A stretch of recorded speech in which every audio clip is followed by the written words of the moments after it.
Are you ready to party? Are you? Because party planning is a bitch. It is something that can literally reduce people to tears and make them feel so inadequate and anxiety ridden. So today what I want to talk about is some of the ways over the years of planning parties and having some be very successful and having epic failures that I've learned that now I feel so much more at ease when I'm getting an event together, whether it's having a few people over for dinner or 30 girls over for book club or 15 people for a birthday party or hosting a huge event like a wedding or a baby shower. I've actually done all of those things in the past few months. So I thought, let me share this knowledge because I have personally cried on my kitchen floor the night before, during, and while planning the events, and it's not fun. So what I want to do today is talk about ways in which you can plan an amazing party or event anxiety-free. Let's get to it.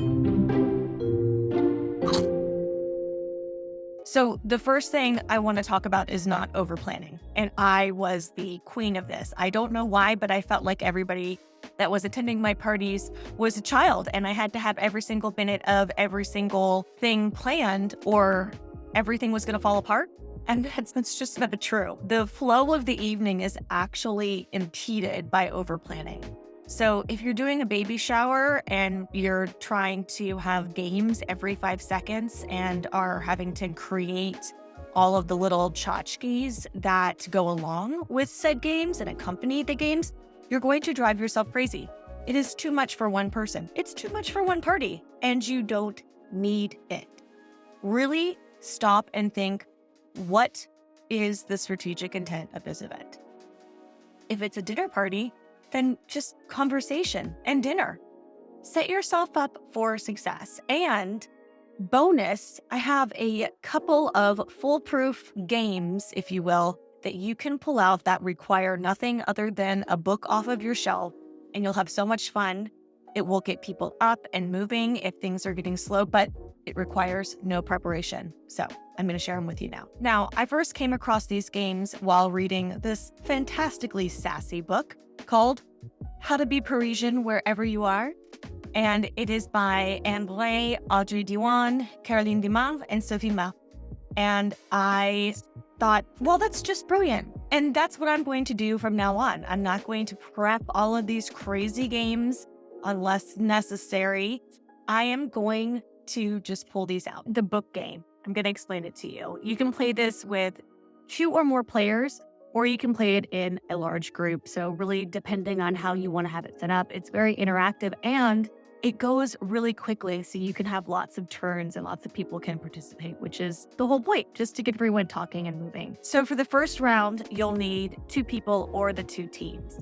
You'll have player 1 ask player 2 to pick a book. And for this example, I'm going to use Lady Oracle from Margaret Atwood, but any book will do. And you have them ask the book a question. So player 1 has player 2 ask the book a question.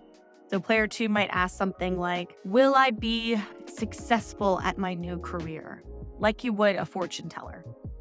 And then player 2 tells player 1 to go to the front or the back of the book. So go to either or, I'll start with the front, and player 1 then starts turning pages until player 2 says stop. And then player 2 will tell player 1 to read from the left or the right of the book. So if I said left, I would choose the left portion of the book here. And then player 2 will tell player 1 a line 1 through 33. So most books have about 30 lines on them. So it's a good rule of thumb to go with that. So let's say I say 15, then I'll count down 1, 2, 3, 4, 5, 6, 7, 8, 9, 10, 11, 12, 13, 14, 15. Then you'll read the line that you have there. In this one, I was sitting in a circus tent. It was dark. Something was about to happen. The audience was tense with expectation. So that is supposed to be answering the question, will I be successful with my career? So it can be ominous, it can be salacious, it can be funny. It is just something that gets the conversation going. It's really easy to just grab any book from your shelf. Maybe the more salacious the book, the better, and get everybody talking and laughing and having fun. The second game is called the novel game. Again, this can be used with any book from your shelf, which is great. Any novel from your shelf. You're going to have groups of at least four, a group of at least four. So you can play this in teams or as individuals, but you want at least four, and I'll explain why. Player one, read the first line of the book. So in Lady Oracle, it's, I planned my death carefully, unlike my life, which meandered along from one thing to another, despite my feeble attempts to control it. Excellent opening line, Margaret Atwood, by the way. Queen she is. Then you have all of the other players that didn't read the first line write down what they think the last line of the novel is. And the player who read out loud the first line writes down the actual last line of the novel. And then you read them out loud and everyone votes on which one they think is the actual last line. So just to complete this, Margaret Atwood's actual last line of this novel is, it did make a mess, but then I don't think I'll ever be a very tidy person. Excellent line. So it gets people talking. It's kind of like an apples to apples or Cards Against Humanity vibe. And it just makes sure everyone starts having conversation and frivolity and are really good. The second thing I've learned for anxiety-free hosting is to set the meal up for conversation to happen. When people are gathering together, kind of like the salons of old, what we really want to do is help support conversation and interaction, really enjoying each other's company and having everything set up so that we can do that. I like to have food that's very easy to eat and be enjoyed by people. Think about how you're going to set up the room. Think about where your plates are going to be, how people are going to be able to enjoy. If you need cutlery, which I would highly discourage, again, it's just going to add to your stress. What if you run out of forks? What if you don't have enough spoons? What if there's no knives?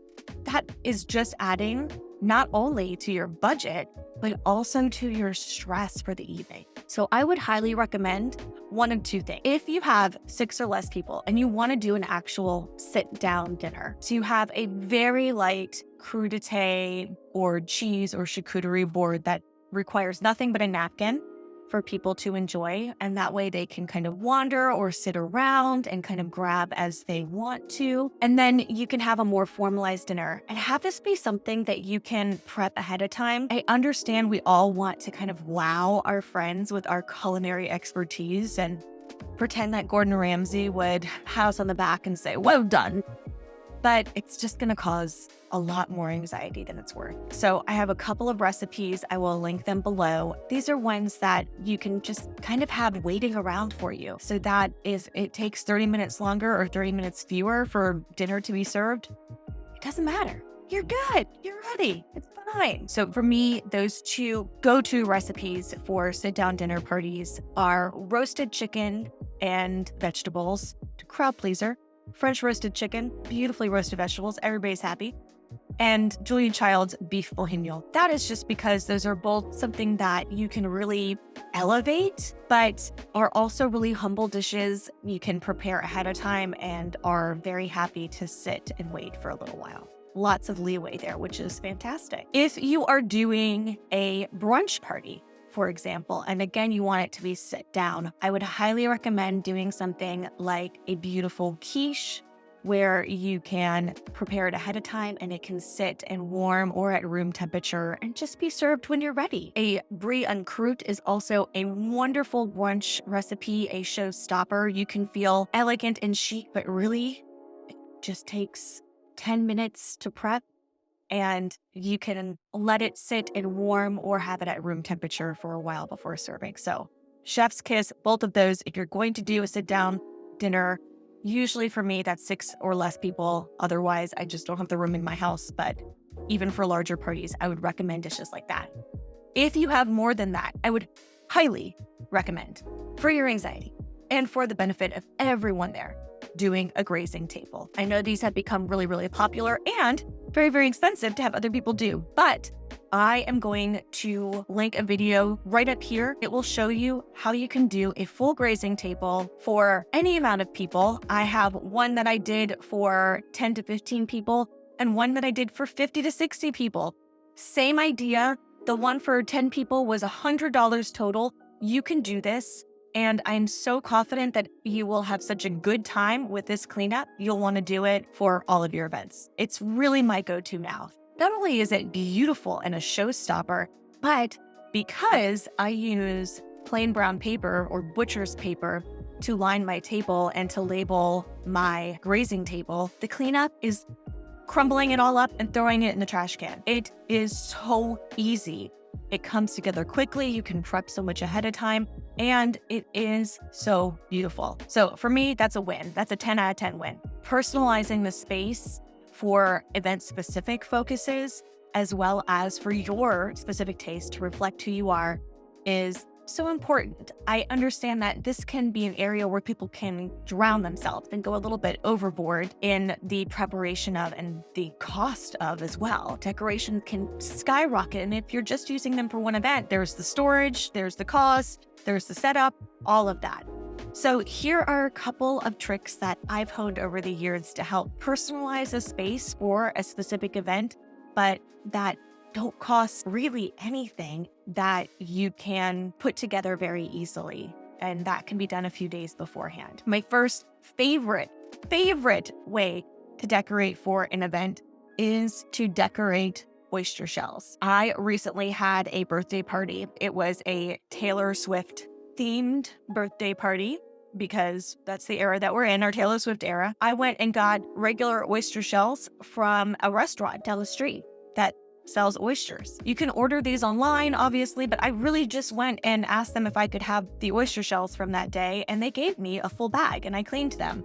And then I printed out from my regular home HP printer on tissue paper some pictures of Taylor's albums. And then I Mod Podged them to the shells, added some gold gilding around the edges. And I did these for all of her albums. I put these on the beautiful grazing table and around the area, and it was such a nice and economic way for me to personalize the space for that event, but not have to spend a bunch of additional time or money. The setup was obviously very easy, but it did bring a little bit of that thematic element to the evening. Another way that I love to personalize and decorate the space, if you will, is with flowers. This is something that most people could spend hundreds of dollars of their budget on, but I like to go a different direction.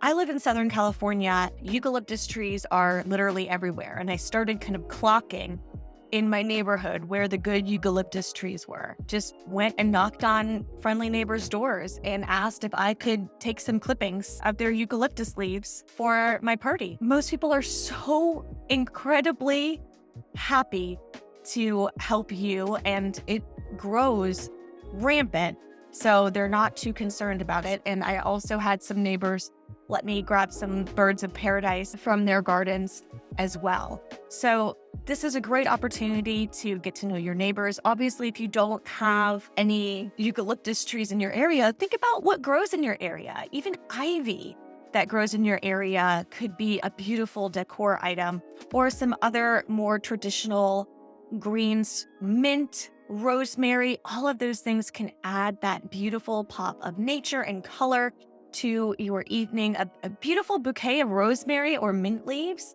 with 1 or 2 sprigs of lavender is gorgeous. So rethink how much you're spending on flowers for the evening and how to really decorate the space with the things that are around you, that you have available to you. It's a beautiful opportunity to get creative, see what's fresh and local in your neighborhood, and to meet your neighbors. Another beautiful way to decorate the space is with coffee table books. A lot of people give and receive coffee table books, and they end up on a shelf somewhere where no one can see them. But this, I think, is a great way to add some beautiful color and texture to the space. So these are some that I've been given over the years that I like to put out either on little side tables or in the bathroom or around the grazing table. It just adds color and flair, and again, can be theme specific if you like. So this beautiful Audrey Hepburn one, this is one of my favorites. Joni Mitchell, her poetry and artwork. Joni Mitchell's my favorite artist. I love this coffee table book. Such a great one to have people flip through.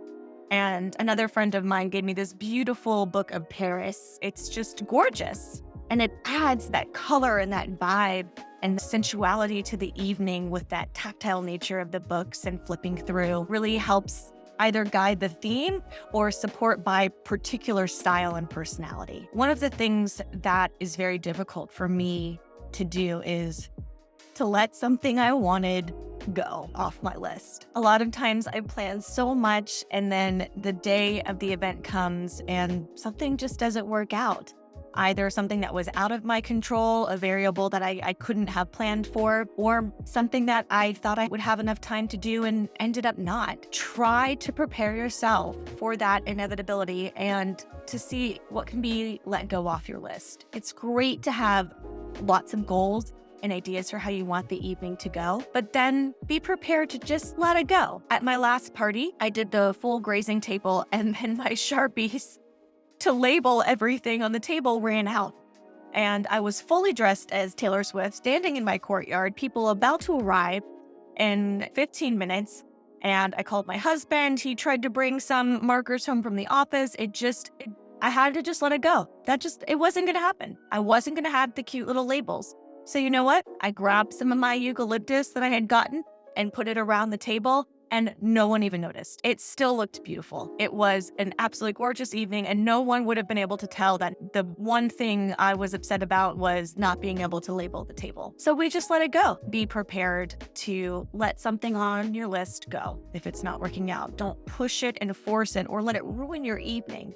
Really take it as the purpose of these events, the purpose of these parties is to have fun. Worrying over these small little objects like labeling your grazing table is not that important. In that same vein, one of the things that I've had to learn over the years is to accept help when offered. This is something that's so interesting because everyone wants to feel like they are contributing. Everyone wants to feel like they're a good host. Everyone wants to feel like, oh, this is so easy and effortless. But putting these events together is an effort. You're actually helping other people and guests feel like they're contributing to the joy of the evening if you let them help. I have an event that I'm planning this Sunday for my book club, and I had one of the members reach out to me this morning and ask if they could come early and help me set up. And I know by saying yes to them, I am not just getting help and maybe cultivating more of a friendship with this person, but I'm also allowing them to feel pride and joy in the event as well. And that doesn't diminish what I'm doing as host. It actually adds to the joy for me. So reframing it a little bit so that you see that those offers of help aren't something that's going to take away from you being the hostess with the mostess. It is actually going to help cultivate friendships, to help spread the love, spread the joy, and to take a little bit off your plate and have help, which is always great. Well, thank you guys so much for stopping by and taking a bite of the afternoon macaroon with us. I'm Coco.